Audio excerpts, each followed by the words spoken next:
আজকের এই ভিডিওতে সবাইকে স্বাগত। যারা প্রতিদিন ঘরের মন্দির, প্রদীপ, ঘণ্টা, জ্বলন্ত প্রদীপ ধুয়ে ফেলেন, মনোযোগ দিয়ে শুনুন, না হলে ঘর ধ্বংস হয়ে যাবে। তোমাদের সকলকে হৃদয় ও আত্মার গভীর থেকে স্বাগত। বন্ধুরা, জীবনে যতই অসুবিধা আসুক না কেন, একটি জিনিস কখনো ভুলো না: পূজার মন্দিরে রাখা ঘণ্টা, দেবদেবীর মূর্তি এবং জ্বলন্ত প্রদীপের সাথে কিছু ভুল থাকে। যদি তা করা হয়, তাহলে ভাগ্যের চাকা বিপরীত দিকে চলতে শুরু করে। এমনই দুর্ভাগ্য আসে যা নিয়ন্ত্রণ করা অসম্ভব হয়ে পড়ে। ঘরের সমৃদ্ধি থেমে যায়, সুখ শুকিয়ে যায় এবং দরিদ্র এমনভাবে আঁকড়ে ধরে যেন কেউ চাইলে তা ছাড়াতে পারবে না। ভক্তরা, এটাই সম্ভব যে তোমরা অজান্তেই এক ভুল করছো। সেটা এই কারণে টাকা থাকছে না, ঘরে অশান্তি হচ্ছে, সাফল্য থেকে দূরে আছো, না বুঝে বা না জেনে এমন কিছু করো যেগুলি তোমার ভাগ্য চাকা বন্ধ করে। তাই কেবল অনুশোচনা করে নয় এবং কিন্তু আতঙ্কিত হবেন না। আজ এই ভিডিওতে আমরা আপনার পূজার মন্দিরের সাথে সম্পর্কিত রহস্যময় চিকিৎসাগুলি বলবো, যা শুনে আপনার হৃদয় নিজেই বলবে, গুরুজি, আপনি আমার ঘুমন্ত ভাগ্যকে জাগিয়ে তুলেছেন। তাই বন্ধুরা, ভিডিওটি শেষ পর্যন্ত। আমরা অনেকেই ধর্মের প্রতীক হিসাবে মন্দিরে পবিত্র জিনিস রাখি, কিন্তু সেখানে তারা সবচেয়ে বড় ভুল করে, যেগুলি আপনাকে বিস্তারিত বলবো। যে পূজা মন্দিরে কোন জিনিস রাখা শুভ আর কোনগুলি অশুভ, এবং কোন সময় প্রদীপ জ্বালানো উচিত এবং জ্বালানো উচিত নয়, কোন মন্ত্র জপ করা উচিত, কখন ঘন্টা বাজানো উচিত, সকাল না সন্ধ্যা কতবার ঘন্টা বাজানো উচিত, কিভাবে শঙ্খ বাজাতে হবে, বাজানোর সময় কোন মন্ত্র জপ করা উচিত, প্রতিদিন প্রদীপ ধোয়া উচিত কিনা, মন্দিরে কত মূর্তি রাখা উচিত, এবং কোন 7-8টি জিনিস ছোট মনে হতে পারে কিন্তু সরাসরি আপনার ভাগ্যকে প্রভাবিত করে। ভক্তরা, আপনার অন্যথা কোথাও এই ধরনের তথ্য পাবে। এবং আমি এই যে তথ্যগুলি দিচ্ছি, সমস্ত জ্যোতিষশাস্ত্র, ধর্মীয় শাস্ত্র, ঋগ্বেদের বাণী থেকে নেওয়া, যা আমরা আপনার কাছে সহজ ভাষায় নিয়ে এসেছি। আর হ্যাঁ, একজন ভক্ত আমাদের জিজ্ঞাসা করেছিলেন, গুরুজি, আমি প্রতিদিন পূজা করি কিন্তু কোনো ফল পাচ্ছি না, বিপরীতে কেবল ক্ষতি হচ্ছে। এই ভিডিওটি আমি গোপন কথায় উত্তর দেব। বন্ধুরা দেখুন, আর কাজ হলে আপনার সত্য এবং সঠিক পরামর্শ দেওয়া। আপনার কিছু বলি তা আপনার ভালোর জন্য। এখন বিশ্বাস করবা না করা সম্পূর্ণ আপনার পছন্দ, কিন্তু ভক্তরা, এই হৃদয়ে হাত রেখে একটি কথা বলবো, যদি বিশ্বাস করেন তাহলে আপনার নৌকা পার হয়ে যাবে। এই ভিডিও শেষ পর্যন্ত দেখায় আপনার কোন ধরনের সমস্যার মুখোমুখি হতে হবে না।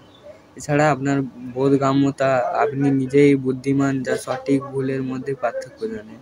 তো ভক্তরা, এই সময় নষ্ট বা অনেক আজকের বিশেষ এবং জীবন বদলে দেওয়ার মতো। পূজ্য গুরুজি বললেন যে পূজা আমরা জীবনের একটি অবিচ্ছেদ্য অংশ। প্রত্যেকেই কোনো না কোনো দেবতা পূজা করে। কেউ কেউ মা দুর্গার পায়ে মাথা নত করে, আবার কেউ ভগবান বিষ্ণুর নাম স্মরণ করে। এবং হ্যাঁ, তাদের পূজার ফল পাওয়া, কিন্তু আপনি কি জানেন যে ছোট ছোট অজানা ভুলগুলি সেই ফলটি থামিয়ে দেয়, এবং সেই ভুলগুলি এতটাই ছোট মনে হয় যে আমরা সেগুলি উপেক্ষাও করি না। কিন্তু শাস্ত্র স্পষ্ট লেখা আছে, যদি আপনি এই ভুলগুলো করেন তো পূর্ণ ফল পেতেও আপনি পাবেন না। বিষয়গুলি মনে রাখা উচিত। আজ আমরা ঘরের মন্দিরে প্রদীপ এবং ঘণ্টার সঠিক ব্যবহার সম্পর্কে কথা বলছি। প্রদীপটি কি প্রতিদিন ধোয়া উচিত, নাকি সপ্তাহে একবার ধোয়া বা দুবার ধোবেন? যদি ধাতব প্রদীপ হয় তাহলে কখনই এবং কিভাবে পরিষ্কার করবেন? মাটির প্রতিবেশীর জন্য সঠিক বা এমন সঠিক উপলক্ষ কি? মন্দির কোন ধরনের ঘণ্টা ব্যবহার করা সবচেয়ে শুভ? এখন ঘণ্টা বাজানো উচিত, কতবার বাজানো উচিত, এবং সন্ধ্যায় প্রার্থনা ঘণ্টা বাজানো কি উপযুক্ত? আজকের এই ভিডিও আপনি সমস্ত প্রশ্নের উত্তর পাবেন। ভক্তরা, এই জিনিস মনে রাখবেন যে অসম্পূর্ণ তথ্য কখনো কখনো ক্ষতি করে এবং প্রমাণিত হয়। তবে এই ভিডিওটি শেষ পর্যন্ত দেখবেন। গুরুত্বপূর্ণ কিছু লোক আছেন যারা ভিডিও এখানে সেখানে কেটে দেখেন, মাঝখান থেকে এড়িয়ে যান, এবং তাদের বলবো যে আপনি জীবনে সাফল্য পাচ্ছেন না আর এখন আধ্যাত্মিক জ্ঞান গ্রহণ করছেন, তখনই আপনি কিভাবে সম্পূর্ণ ফল পাচ্ছেন। এই সত্য বলতে আমি নাচ, গান ও অর্ধনগ্নতার স্বপ্ন ভিডিওটি দেখেন, তাহলে এটি লাইক করুন। তোরা প্রথমেই মাটির প্রদীপের কথা বলি। এই সরল দেখতে প্রদীপটি আসলে শুভ্রতা এবং পবিত্রতার প্রতীক। দীপাবলি হোক বা যে কোনো ধর্মীয় উৎসব হোক, যে কোনো বড় অনুষ্ঠানে মাটির প্রদীপ জ্বালানোর নিজস্ব গুরুত্ব আছে। যখন মাটি মন্দির রাখা হয় না, দরজার কাছে জ্বালানো হয়, তখন মনে হয় যেন দেবী লক্ষ্মী নিজেই তোমার উঠোনে প্রবেশ করেছে। কিন্তু ভক্তরা মনোযোগ দিন এই প্রদীপটি মন্দিরে রাখা হয় তখন এর নিয়ম বদলে যায়। একবার মাটির প্রদীপ জ্বালানোর পর এটি আর মন্দিরে রাখা উচিত নয়। প্রত্যেকবার নতুন মাটির প্রদীপ ব্যবহার করা শুভ বলে মনে করা হয়। এটি করলে বাস্তুদোষ দূর হয় এবং ঘরে আশীর্বাদ বজায় থাকে। এবার ধাতব প্রদীপের দিকে আসি। আপনি নিশ্চয় দেখেছেন যে লোকরা পিতল বা তামার প্রদীপ ব্যবহার করে। এগুলি কেবল সুন্দরই নয়, এর ধর্মীয় তাৎপর্য অনেক গভীর। কিন্তু ভক্তরা কেবল এগুলি জ্বালানো যথেষ্ট নয়, তাদের শুদ্ধিকরণ সমানভাবে গুরুত্বপূর্ণ। এগুলি প্রতিদিন ধোয়া উচিত এবং বিশেষ করে গঙ্গাজল দিয়ে পরিষ্কার করা উচিত।